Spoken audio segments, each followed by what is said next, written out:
Hold on.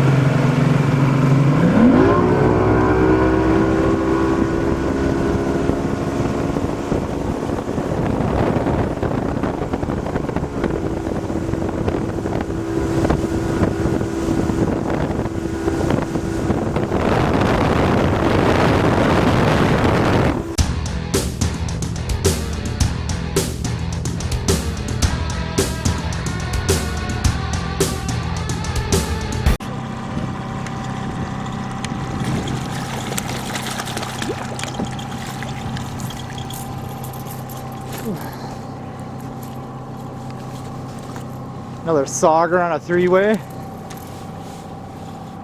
Fire Tiger.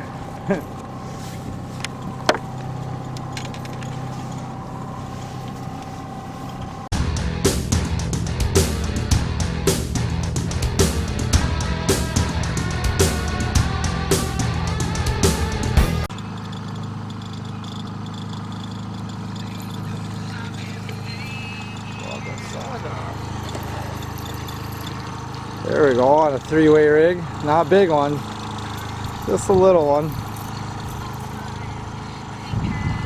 Little Sauger.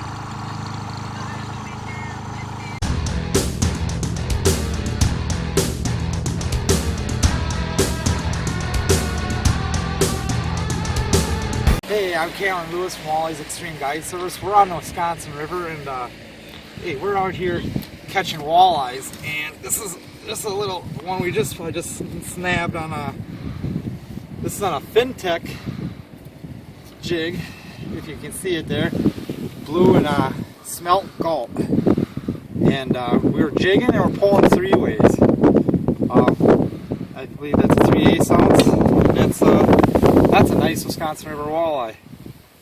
This was pitching right on the break, right off the shoreline, and nice little female looks like. And yeah, it's the start of open water season and we're out on the water. Right.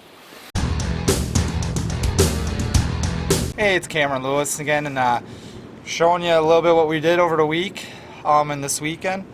We were on the Wisconsin River out at Dells somewhere. I don't fish down there as much as I used to, but I used to fish it a ton. I know it pretty well.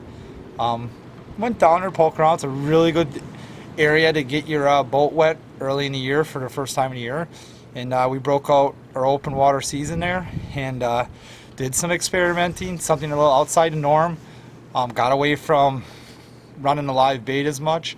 We're jigging with minnows. We're jigging with minnows and plastics together, but I did do something I like to do this time of year, which is pitch Berkeley Gulp on FinTech's knuckleball jigs I was using, and we're usually running 1/4 ounce to 3/8. For vertical jigging, it was more of a 3/8. Ran some greens and stuff like this right here. This is a 3/8. This green and white was pretty good, and a blue and white was good for me. There's a green and white, and we were running 1/4 3/8. And then the other thing we were doing, we're also pulling three-ways along with jigging the gulp, and pulling a three-way with you know, your standard like husky jerks and original floating Rapalas. And one of the things pulling a three-way, you'll see in some of the stuff we shot right here, was a really good one. This is a Tennessee shad husky jerk. Pulling it with I was running a 2-ounce dropper and off your three-way. And I tend to pull them, when you pull three-ways in the river, you always got to pull them up current usually, and you pull them slow. Current applies a lot of action to the bait, and we were pulling from anywhere from 0.6 to 1 mile an hour, running on breaks on the edge of some of the deeper holes and stuff like that. And it's a really good option. It helps you cover water, breaks up the monotony if you're getting cold, your hands are cold from jigging, and you know, you really get a chance to try something different, which is all about fishing in my book, and trying to expand what you do. And one of the things about pulling three-ways is you gotta try to always have some form of bottom contact regularly. Part of getting to, my big thing is lately is talking about reactionary bites. Pulling three-ways is about a reactionary bite. And the trick is you pump them. You pump your rod, you let out enough line till you get bottom contact, and then you slowly pull your rod forward anywhere from a 6-inch pull, drop it back, feel the bottom, pull it up a foot, drop it back, feel the bottom, pull it 3 feet, drop it back and feel the bottom. The drop back is when you're gonna get your hits. The pulling forward helps initiate, if a fish is following it, sees it, that little speed up as you're pulling it at 1 mile an hour, the little acceleration gets them to trigger. And when you drop it back, it literally throws it, lets it fall back in their face, and boom, they'll hit it. Tends to work pretty good in the rivers. Mississippi River, it's real big. One of the big tournaments was won. FLW, I believe, was won pulling 3-ways last year. That was the main technique. And use small stick baits.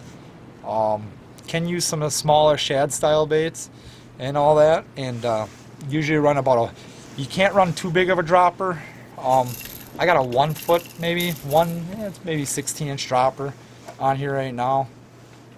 And if you run too much of a drop, it'll get that bait away from the bottom. And rivers bottom is where most of your fish are gonna congregate. And then you usually run a 3-foot dropper along with maybe, or not a 3-foot dropper, but a 1 foot dropper with a 3-foot lead. It's like a 3-to-1 ratio, and it's pretty solid. We'll put that stick bait just above the bottom. Once in a while you may catch something. You can run the suspending husky jerks per se, which I was doing, which helps keep the bait on the stall. It keeps the bait where it was instead of it rising. Or you go to original floating and they come up on a rise. And it's a different technique. It works really good in the rivers it's allowed in. Some of the rivers I fish, the Fox, such as up in Green Bay, you can do that. The Wisconsin River, you can do that. You cannot pull them in the Wolf River because it's a form of, technically it's considered a form of motor trolling because it's forward progress. And you can't do it per se in the Wolf. You can do it anchored. You can throw them out and let the bait sit while you're anchored, but you can't progress up current and do it. So it's something you gotta keep in mind when you're doing that. It's a great way to find fish and switch it up. Sometimes you find a pot of fish, you can come back through with the jigs, vertical jigging and pitching, and really mop up on them. It's a good search tactic, and something I'm really starting to do more and more. And it's something maybe you guys can try out there. I've shown you a little bit of it. We didn't get no monsters on video doing it, but we got some good little saugers. Of course, we got our fish jigging, which I always do this time of year. And if you want, check out the FinTech knuckleballs. I'm very, very fond of them. I'm actually getting involved with FinTech now, and it's been a really good deal. And I really believe in these things. They also have a Zone R, which is more of an aspirin style jig, as they call it. It cuts current a little bit better, and that helps you use a little bit lesser weight to get down to the bottom. And you gotta try jigging gulp in rivers with no bait. It's something more and more every year I'm doing, and I try to do it more and more. It allows me to cover more water, not worry about rebaiting because a minnow flew off on my cast, and my casts are 3 to 4 times farther than any guy with a minnow on, and I can cover water a lot more effectively. And you guys will see time and time again this trip we just did and showcased on the Dells to what I got coming up later in the week, where we're going to be on probably going to be up on the Fox, and maybe go back and get some of my trout here for some browns. But yeah, really don't limit your mind to what you do, and always try to think outside the box and keep expanding what you do, and you'll catch more fish. So hey, I'm Cameron Lewis from Walleyes Xtreme Guide Service, and it's a big year. We're going to have a lot of stuff. I'm going to try to show you guys different stuff that you don't normally see. I'm going to spend a lot of time trying to let you guys know that there's more than one way to catch a walleye. Other than that, check me out if you want a trip, and I hope you guys have some good fishing. Good luck.